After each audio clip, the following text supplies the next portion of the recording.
Hello dear students, welcome back on my YouTube channel. बच्चों, यहाँ पे हम कराते हैं बोर्ड क्लास की तैयारी, उसके साथ साथ आप सभी को एजुकेशन संबंधी जानकारी। तो बच्चों, आज हम बात करने वाले हैं क्लास 9th के संस्कृत के रिवीजन टेस्ट को सॉल्व करेंगे। तो अगर आप इस चैनल पे पहली बार आए हो तो चैनल को सब्सक्राइब कर लीजिए और बेल आइकन को प्रेस कर दीजिए। चलिए सबसे पहले क्वेश्चन की बात करते हैं। जो पहला क्वेश्चन है वो है, यहाँ पे देखिए, यहाँ पे वृक्षस्योपरि पदे संधि अस्ति। वृक्षस्योपरि में आपको ये बताना है कि ये संधि कौन सी है। तो इसका जो राइट आंसर है, जिसमें 4 उत्तर आपको दिए हैं, गुण संधि, दीर्घ संधि, वृद्धि संधि और अयाद संधि। तो आपका जो राइट आंसर है वो यहाँ पे अ यानी कि गुण संधि।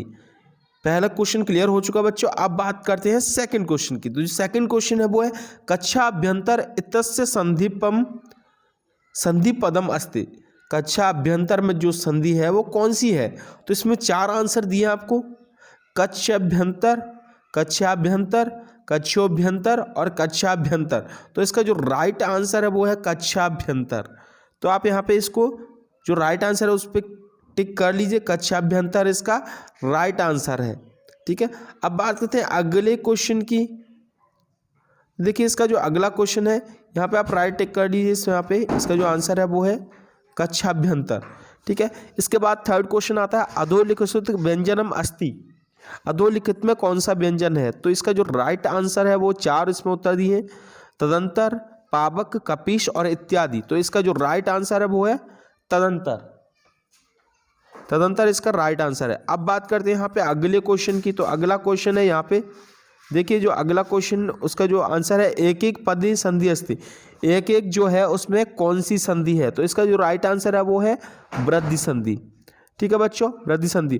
उसके बाद जो लास्ट है, मनोहर पदस्य संधि विच्छेद अस्ते। मनोहर जो लिखा हुआ है उसका जो राइट संधि विच्छेद क्या है। तो उसका जो राइट संधि विच्छेद है वो है मनहर। मनहर आपको लिखना है। ठीक है, तो देखिए, ये सभी जो आंसर लिखे हुए हैं इनको आप नोट कर लीजिए। ये मैंने आंसर आपको बता दिए हैं, यहाँ पे सभी को नोट कर लीजिए। ये क्वेश्चन नंबर 1 के जो आंसर थे। अब बात करते हैं हम लोग क्वेश्चन नंबर 2 की। देखिए, क्वेश्चन नंबर 2 का जो आंसर है, पहला क्वेश्चन यहाँ पे, क्वेश्चन नंबर 2 का जो पहला है, रोति तुम इत पदे प्रत्यय अस्ति। कौन सा इसमें प्रत्यय है। तो इसका जो राइट आंसर है यहाँ पे तुमुन है इसका प्रत्यय। क्लियर। इसके बाद जो अगला क्वेश्चन आता है वो है, अधोलिखित ब्लोक्य इति पदे प्रत्यय अस्ति। इसमें आपको ये बताना है प्रत्यय कौन सा है। तो यहाँ पे ल्यप इसका क्या है, प्रत्यय है। ठीक है, उसके बाद गा सत्वा पदे प्रत्यय अस्ति। इसमें भी आपको प्रत्यय बताना है। सत्वा में जो प्रत्यय है वो है कुत्वा।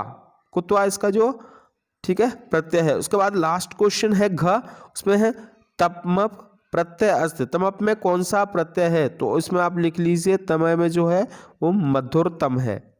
क्लियर। ये तो इन सभी को नोट कर लीजिए, क्वेश्चन नंबर 2 के आंसर थे। तो आई होप आप लोग को समझ में आ रहा होगा। अब बात करते हैं यहाँ पे नेक्स्ट क्वेश्चन की। जो अगला क्वेश्चन है उसका आंसर मैं आपको बता रहा हूँ।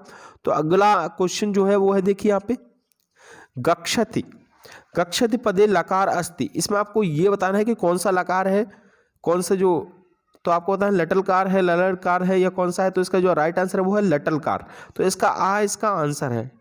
ठीक है बच्चों। इसके बाद अगला क्वेश्चन आता है, अपरिवर्तित पदे लकार अस्ति। इसमें भी आपको ये बताना है कौन सी लकार है, लटलकार है, लड़लकार है। तो इसका जो राइट आंसर है वो है लड़लकार। ठीक है बच्चों, इसको टिक कर लीजिए। इसके बाद थर्ड क्वेश्चन है, भवन्तु पदे पुरुष है अस्ति।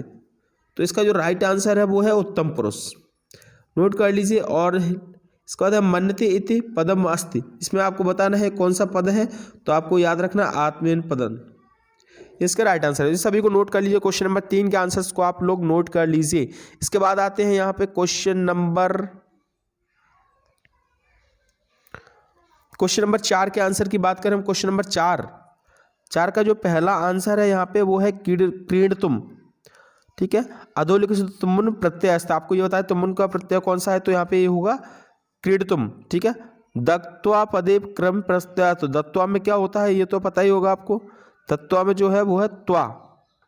ठीक है, उसके बाद कृतवतु प्रत्ययम उदाहरणम अस्ति। ये कृतवतु का आपको उदाहरण आपको बताना है। तो इसका जो राइट आंसर है वो है कृतवान। ठीक है बच्चों। और जो लास्ट इसका जो है अधोलिखित, इसमें जो राइट आंसर है वो है पठन। तो इन सभी को नोट कर लीजिए। सभी के आंसर मैंने आप लोगों को दे दिए हैं। तो इन सभी क्वेश्चंस को, अगर आपको ये क्वेश्चन पसंद आए तो आगे के क्वेश्चन मैं आपको अभी बताऊंगा, तो कमेंट में जरूर लिख के दीजिए आपको जितने भी क्वेश्चंस के आंसर चाहिए। तो अगर आपको वीडियो पसंद आए तो लाइक कर दीजिए, चैनल को सब्सक्राइब कर दीजिए। Thank you.